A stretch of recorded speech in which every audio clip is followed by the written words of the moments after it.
오늘 본문 가운데 베드로는 예수님께 질문합니다. 형제가 내게 죄를 범하면 몇 번이나 용서하여 주리이까? 7번까지 하오리이까?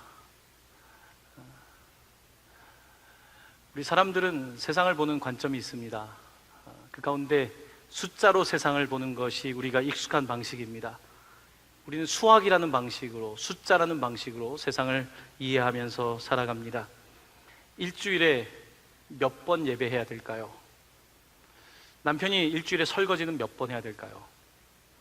우리는 몇 번이라는 단어, 숫자를 가지고서 세상을 이해합니다. 사람들 집을 방문하면 이 집은 몇 평인가요? 누군가를 만나면 키가 얼마나 되세요?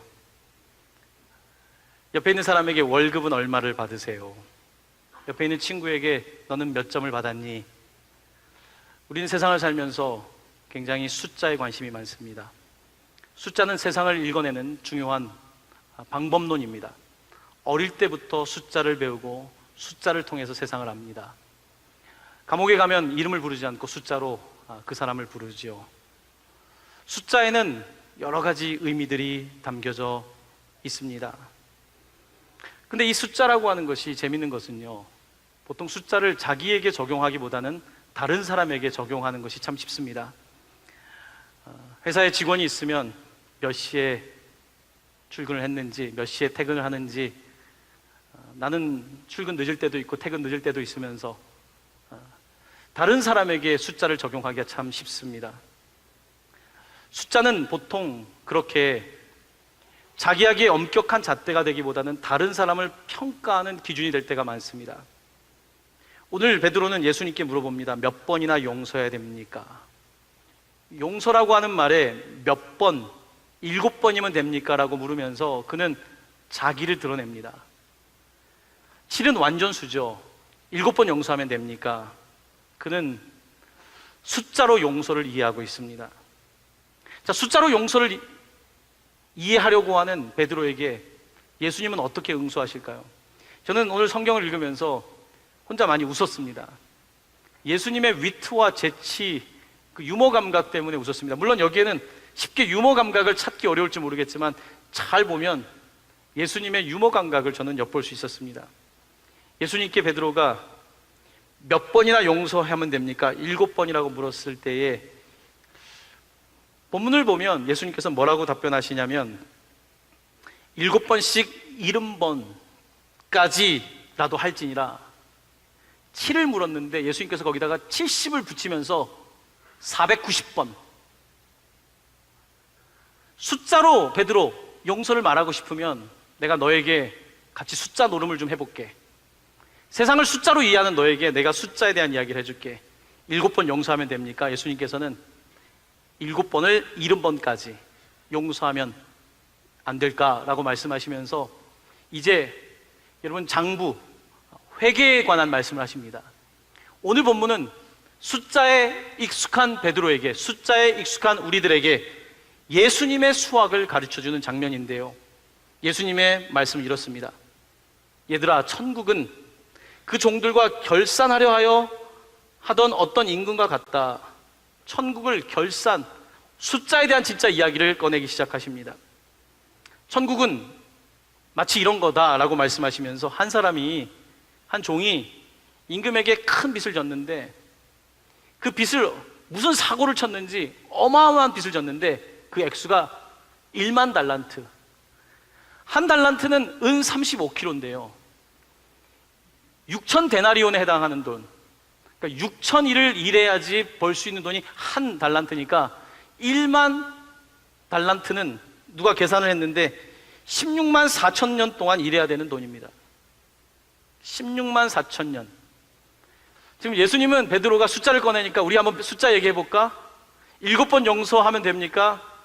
우리 한번 셈해 볼까? 7 곱하기 70 정도 용서하면 안 될까? 예수님께 또 말씀하시는 거예요. 어떤 임금이 결산하는데 우리 숫자 얘기해 볼까? 16만 4천 년 동안 일해야 갚을 돈을 빚을 졌어. 그런데 그 사람이 임금에게 엎드려서 제발 용서해 주세요, 우리 처자식도 있고 용서해 주세요 하니까 그 임금이 다 탕감을 해줬는데 이 탕감을 받은 사람이 문 밖에 나갔는데 동료가 빚을 졌는데 100데나리온, 100일 노동값에 해당하는 약 4개월치의 돈을 갚지 못하고 있는데 그 사람이 나가더니 그의 목을 잡고 멱살을 잡고 옥에 쳐넣었다. 용서에 대한 숫자 이야기를 할 때 예수님께서는 베드로가 이 숫자를 따라갈 수 없는 숫자 이야기를 꺼내기 시작하시면서 그에게 답변하고 있는 것입니다. 여러분, 숫자는 세상을 보는 하나의 관점이지만 숫자라고 하는 것이 때때로 얼마나 우리를 제한되게 하는지 모릅니다. 한 번, 두 번, 세 번, 네 번, 다섯 번, 여섯 번, 내가 7번까지 용서하면 되지 않습니까? 내가 한 번, 두 번, 세 번, 네 번, 다섯 번, 여섯 번, 7번, 내가 이번 주에 7번 설거지를 했어. 내가 이번 주에 이렇게 했어. 우리는 끊임없이 이와 같은 숫자로 세상을 이해하면서 살아간다는 것입니다. 여러분, 오늘 용서에 관한 말씀인데요, 용서는 수학입니다. 어려운 수학이에요. 아주 어려운 수학이에요. 왜냐하면 사람은 이 셈에 밝거든요. 그러니까 우리가 수학을 공부할 수 있는 지능이 있는 거죠. 한 대를 때리면, 한 대를 맞으면 한 대를 때려야지 숫자가 맞는 거예요. 그렇죠? 눈을 때렸으면 나도 눈을 때려야 되고, 이를 때렸으면 나도 이를 때려야 되는 거예요. 이게 수학이고 정인 거예요. 그렇죠? 그런데 우리는 이와 같은 사고방식에 매여 있기 때문에 용서라고 하는 것이 무척 어려워요. 왜냐하면 한 대를 맞았는데 내가 갚아야지 정의로운 거고 수학적으로 맞는데 그게 아니라는 거예요. 예수님께서는 오른쪽 뺨을 맞으면 왼뺨을 대라는 거예요. 이렇게 때린 것도 아니고 손등으로 무시하면서 때린 그 뺨을 맞았는데 또 다른 쪽을 대라고 하십니다. 속옷을 달라고 하는 사람에게 겉옷을 줘라. 오리를 가자고 하는 사람에게 십리를 가라. 예수님은 우리가 생각하는 정의라고 하는 수학을 넘어서서 말씀하고 계시는 거예요. 그러니까 우리는 우리의 수학에 갇혀 있으니까 이 용서가 어려운 거예요. 내가 한 대 맞았는데 어떻게 참습니까? 갚아줘야죠. 예수님은 용서를 말하려고 하는 사람에게 오늘 본문에 갚는다는 단어가 제일 많이 나오거든요. 이 사람아, 용서는 계산할 수 없는 거야. 한 대 맞고 한 대 때리는 방식의 수학을 가지고는 용서라는 걸 할 수 없는 거야. 잘 생각해봐. 당신이 16만 4천 년 동안 갚아야 될 빚을 탕감받았어. 여러분, 예수님께서는 십자가에서 마지막 죽으실 때 다 이루었다라고 말씀하셨습니다. 다 이루었다라고 하는 이 표현은요, 이렇게 번역을 할 수 있습니다. 다 갚았다. 테테스텔레이, 다 갚았다. 우리의 빚의 값이 16만 4천 년 동안 무한대로 갚아야 될 액수인데 예수님께서 십자가에 달려 돌아가시며 다 이루었다, 테테스텔레이, 다 갚았다, paid full, 다 갚았다, 페니 하나 안 남기고 일전 하나 안 남기고 다 갚았다는 뜻입니다. 오늘 예수님은 우리에게 말씀하고 계십니다. 너가 16만 4천 년 동안 갚아야 될 빚을 다 갚았어. 그런데 정작 그 용서를 받은 너는 이웃에게, 형제에게, 자매에게 어떻게 하고 있니? 예수님께서 우리에게 이렇게 묻고 계시는 것입니다. 기독교 복음의 시작은요, 용서로 시작이 돼요. 갚을 수 없는 16만 4천 년 동안 갚아야 될 빚을 주님이 갚아주셨다. 여기에서 시작하는 게 기독교예요. 그래서 그 은혜를 받은 사람은 세상에 나아가서 나도 갚을 수 없는 사람에게 그들에게 자비를 베푸는 것이 기독교의 핵심. 그래서 사랑이 기독교의 핵심적인 가르침이 되는 것입니다. 근데 우리는 화장실 들어갈 때 화장실 나올 때가 달라요. 교회 올 때랑 교회 바깥을 나갈 때가 달라요. 교회 올 때는 이 안에서는 신앙생활을 하고 있는 거예요. 하지만 문 밖을 나갈 때 생활신앙이 되는 거죠. 신앙생활은 할 수 있지만 생활신앙까지 넘어가는 게 어려운 거 아닙니까? 여러분, 아이들 산수도 그렇더라고요. 수학도 1학년 때 수학은 쉬워요. 2학년 때도 할만해요. 저희 아이가 이제 3학년인데 둘째가 얼마 전에 많이 틀려가지고 와가지고 제가 왜 이렇게 수학을 많이 틀리지 풀었는데 저도 틀리더라고요. 3학년 되니까 어려워지기 시작하더라고요. 4학년 되면 더 어렵다고 하더라고요. 우리의 신앙생활이 보통 1학년, 2학년에 머물러 있을 때가 많아요. 예수님 날 위해 죽으시고 부활하시고 내 빚을 다 갚아주시고 감사합니다. 1학년, 2학년. 3학년쯤 가면 그러면 나한테 작은 것을 빚진 사람을 좀 용서해 줄 수 있어야 되는데, 나에게 손해를 끼친 사람에 대한 너그러운 마음을 가져야 되는데, 이 3학년, 4학년 수학으로 못 넘어가는 거죠. 여러분, 고등 수학으로 넘어가는 게 왜 이렇게 어렵습니까? 여러분, 보통 미국 가면 수학이 좀 쉽다 그래요, 학생들이. 고등학교까지 쉬워요. 대학 가면요, 한국 아이들이 수학을 쉽게 따라가지 못하는 경우가 많아요. 수학은 고등 수학을 잘해야 되는 거예요. 고등 수학. 저도 수학을 잘하는 사람은 아닙니다. 오늘 예수님은 우리에게 고등 수학을 가르쳐 주시는 거예요. 우리의 수학 수준이 1학년, 2학년, 한 대 맞으면 한 대를 때리고 이에는 이, 눈에는 눈, 그런 수학에 머물러 있는 사람들에게, 이 사람들아, 이제 조금 더 어려운 수학을 해보자. 용서라고 하는 수학, 사랑이라는 수학, 이것은 그렇게 인간적인 수준에서 세상을 보는 관점으로는 되지 않고, 내가 얼마나 큰 죄인인지, 내 빚을 쓰면 내 빚이 얼마인지를 깨닫고 그 빚을 탕감받았다라고 하는 테테스텔레이, 내가 다 갚았다라고 하는 이 사실을 깨달을 때에 비로소 이제 조금 수학 아는 거예요. 예수님의 수학의 일부를 알게 되는 거란 말입니다. 하지만 우리는 세상을 살면서 교회를 다니면 내가 구원받았다는 생각을 합니다. 아, 이제 예수님이 날 위해 다 돌아가셨다. 하지만 여러분, 내가 죄값으로 지불한 것은 하나도 없다는 사실을 아셔야 합니다. 내가 지불한 건 하나도 없어요. 우리 주님께서 다 지불하신 거예요. 그러므로 우리는, 주님께서 우리를 의롭다, 칭의, 의롭다고 불러주시는 거지, 우리가 그렇게 의로운 사람 아닙니다. 칭의라는 것은 그렇게 불러주시는 거예요. 너무 부끄러운 우리 모습이지만 그렇게 불러주시고, 우리는 구원받은 죄인이죠. Forgiven sinners, 용서받은 죄인. 여전히 그렇지만 나는 죄인인 거죠.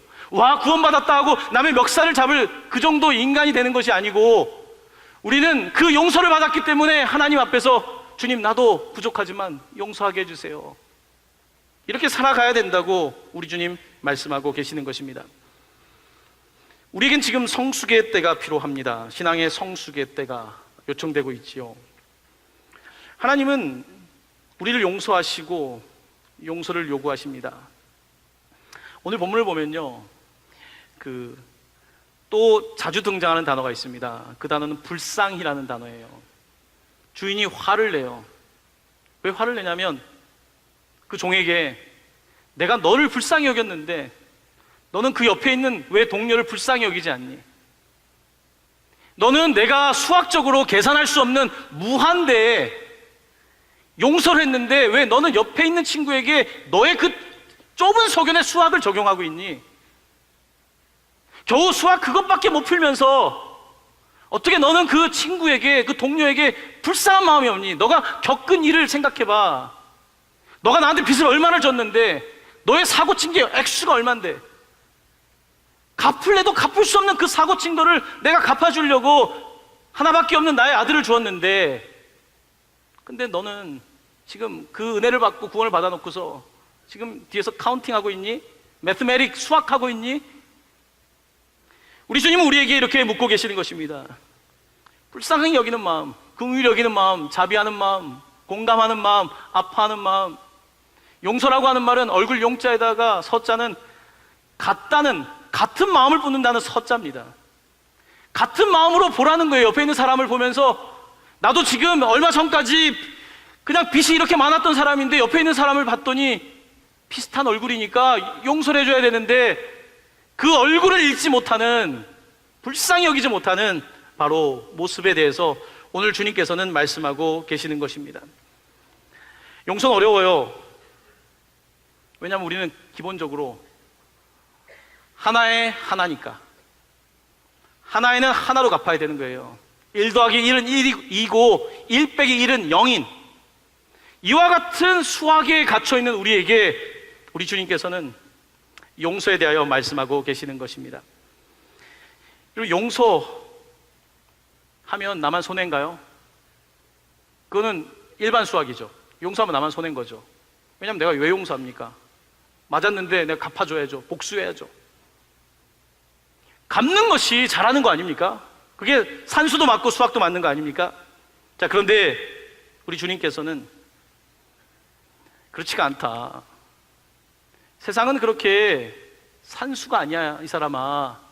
세상은 수학이 아니야.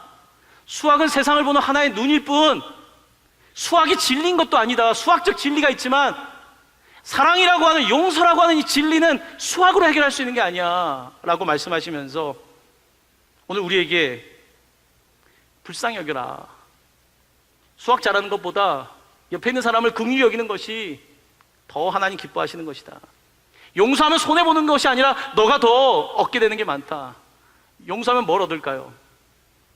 여러분, 용서하면 사람을 얻어요. 임금은 이 종을 용서했기 때문에 이 종을 얻은 거예요. 용서할 수 없을 것 같은 남편을 용서하면 다시 남편을 얻을 수 있어요. 물론 그 시간이 걸리겠지만. 아내를 용서하면 다시 아내를 얻는 거예요. 동료를 용서하면 동료를 얻는 거예요. 하나님께서 여러분과 저를 얻으려고, 죄로 죽을 수밖에 없는 우리를 얻으려고 그가 대가를 지불하셨잖아요. 하나밖에 없는 아들, 우리를 얻기 위해서, 사람을 얻기 위해서.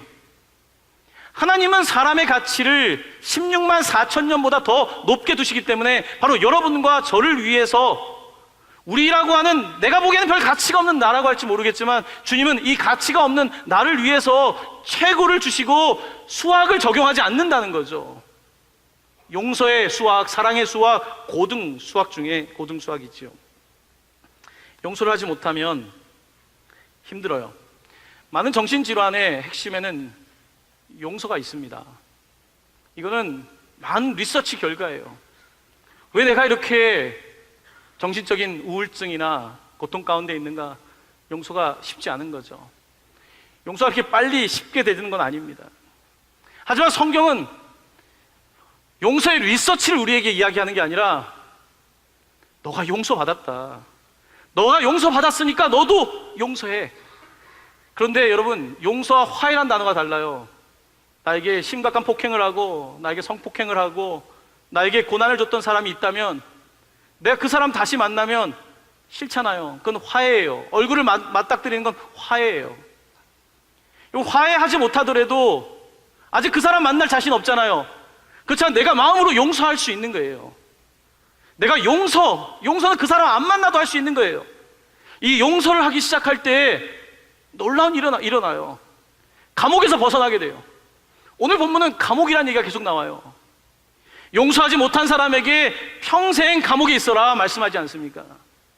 용서하지 않는 사람은 정말 감옥에 갇혀 살아요. 감옥, 무서운 감옥이죠.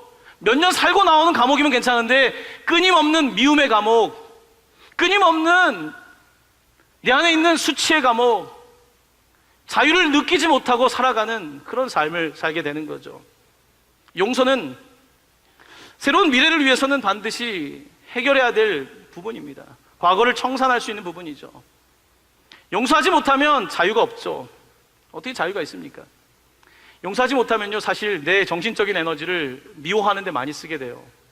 내 정신적인 에너지를 계속해서 백일몽, 이 생각 저 생각으로 과거 속에 사는 거죠. 현 생활에 집중을 못하죠. 용서가 어려운 거예요. 하지만 용서하지 않으면 결국은 내가 손해본다는 말은 맞는 이야기입니다. 오늘 주님께서는 물어보십니다. 몇 번까지 용서해야 되냐 하는 베드로에게, 이 사람아 7번 용서가 아니라 7번씩 70번이라도 해. 7번씩 70번이라도. 이제 용서 이야기할 때 우리 숫자 이야기하지 말자. 숫자 이야기하지 마. 내가 1번, 2번, 3번 용서했다는 말 하지 말고 그런 마음이 들 때 숫자를 잊어. 숫자를 잊고 내가 얼마나 용서를 받았는지에 집중하면 내가 용서할 수 있다고 말합니다. 사랑하는 성도 여러분, 여러분도 아마 이 용서에 대한 이야기를 하면 불편하신 분들 많을 거예요. 제가 제자학교를 할 때 용서 이야기를 하면 다들 무거워하세요. 그만큼 우리의 삶에 다 용서하기 어려운 사건들을 경험했다는 이야기 아니겠습니까? 용서는요, 누구도 못 시켜요. 내가 해야 되는데, 오늘 말씀이 믿어지는 사람은 나도 용서해야 되겠다는 생각이 듭니다. 내가 그 빚을 졌다는 사실을 알고, 그분이 십자가 위에서 내 진 빚을 다 찢으셨고 다 갚으셨고, 그래서 이제 더 이상 내가 빚이 없다라고 말씀하시는 그 사실을 내가 깨닫게 된다면 그 다음 단계로 나아갈 수 있는 것입니다. 사랑하는 성도 여러분, 여러분 수학 잘하는 사람 머리 좋다 그러죠. 수학 잘하는 사람 정말 머리 좋아요. 근데 진짜 머리 좋은 사람은요, 오늘 예수님입니다. 그 수학을 넘어서는 수학, 오늘 예수님 말씀하시는 본문이 어떤 의미인지 아시겠습니까? 세상에 머리 좋은 사람으로, 세상에 정의로운 사람으로 끝나는 것이 아니라 오늘 본문의 말씀을 따라서 우리 주님의 수학으로, 주님의 계산으로 용서하며 사시고 용서할 때 그 기쁨과 자유를 누리시는 우리 복된 성도님들 되시기를 예수님의 이름으로 간절히 축원합니다. 아멘.